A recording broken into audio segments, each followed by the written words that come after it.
Hi, this is Diane Lovetobake on YouTube, and what we're going to make are cookies. But these particular cookies, well, they're kind of unusual. Maybe they're even a little bit ugly, but boy, do they taste terrific. You know, a lot of people have restricted diets these days and they can't have flour, or they don't choose to eat flour. There's no flour in these cookies at all. Now, if you like peanut butter, if you like chocolate, and you like your choice of nuts, you're gonna love this cookie. So let's get started. It's very quick, very easy. All you need is a bowl and a spoon or a spatula, and you know, 1, 2, 3, you're done. First off, what we're going to do is we need granulated sugar.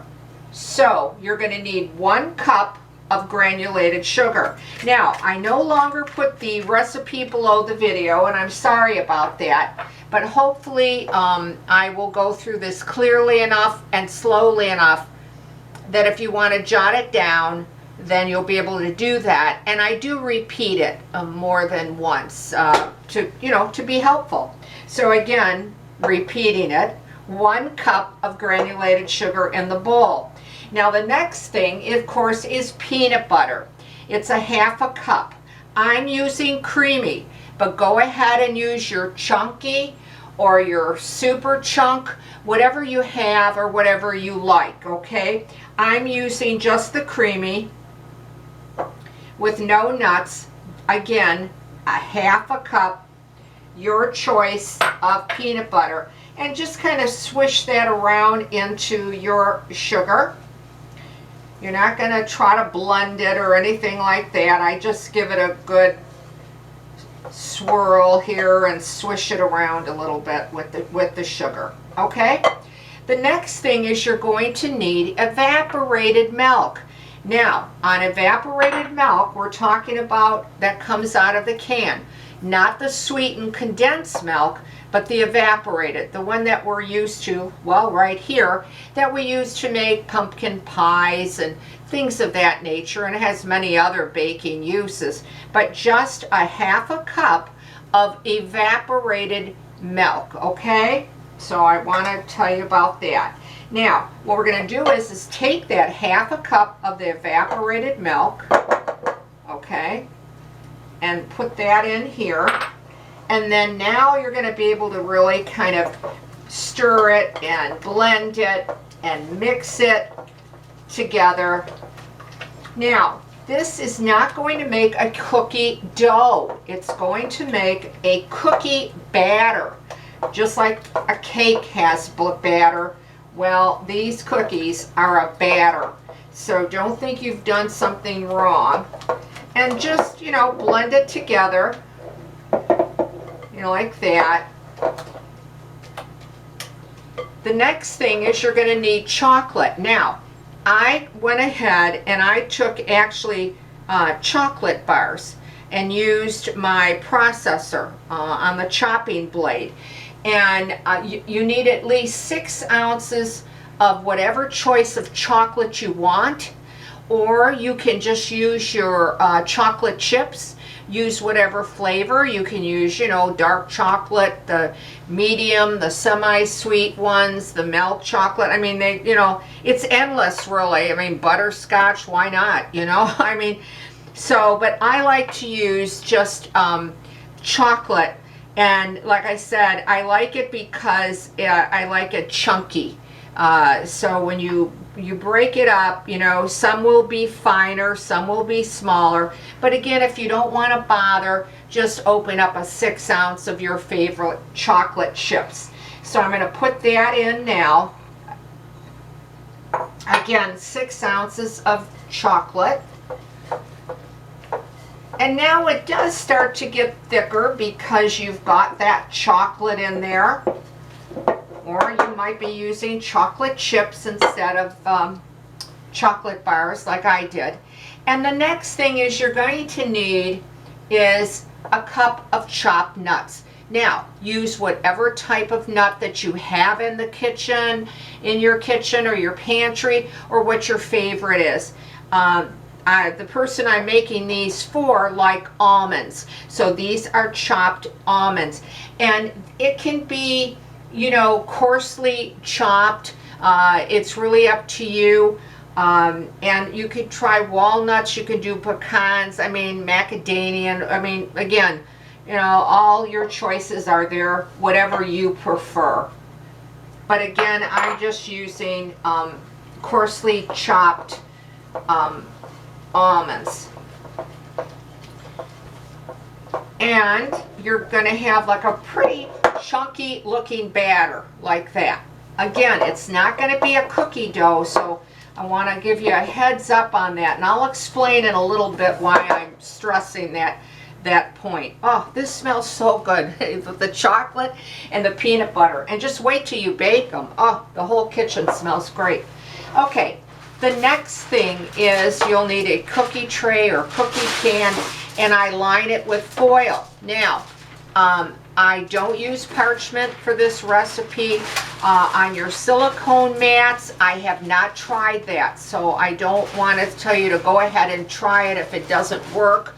I would assume a silicone mat would work, but I have always used foil, okay? Now, what you're going to do is, you're going to, of course, preheat your oven to 325 degrees. So it's not going to be real hot either. 325 degrees. And what I did, I don't use a cookie scoop because I have a tendency to make the cookie too large because these things spread out, okay? So this is just a teaspoon. And I kind of round it off. I mean, I don't make it exactly, flat off the top. And just place that batter on your foil. Try to round it out as best as you can, but flatten it down a little bit, okay? I'm not going to bore you and show you, but you will want to space these cookies. They look really small right now, but when they bake up and they spread, you'll want to put them at least an inch to 1.5 inch apart. Really important. Otherwise, really, you got to trust me, they will just spread all together and, well, it's going to be a mess, okay? And, if you're not worried how perfect they are, you don't have to spend that much time with them. But if you want them to be more perfect, you want them about a 2-inch round of the batter, okay? So I'm sure you can kind of get the idea. And again, just slightly flatten it. Again, a rounded teaspoon. And I'm just using my index finger to flatten it out, trying to round it out to that 2 inches round. But I don't know, these cookies taste so good that even if they don't come out perfectly round, most people never complain because they just taste so good. So anyway, that's how it would look. I would put another 4 on that, okay, because the time that they, like I said, spread. So you're going to put them in, excuse me, you're going to put them in a 325 degree oven, and they're going to take you anywhere from, well, they can go as 15 minutes to up to 20 minutes. It really depends on your oven, and all our ovens set up so differently. So you don't want to overbake them.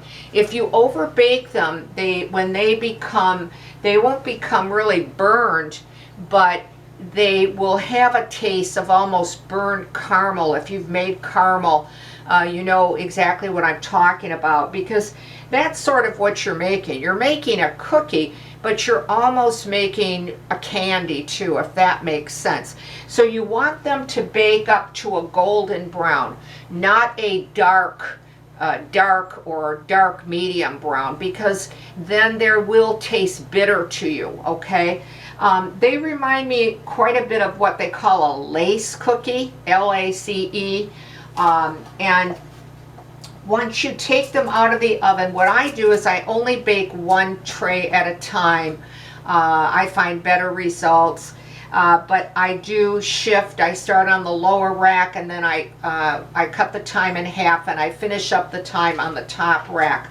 Now, when they come out, just have your cooling rack ready and place it on there.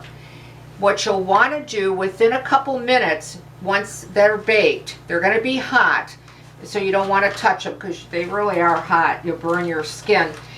Then pull the sheet off, the foil sheet, and let the cookies cool on the foil sheet on this, okay? What I do is, not to confuse things, but once I do that, I just set it out for about 2 minutes out of the oven.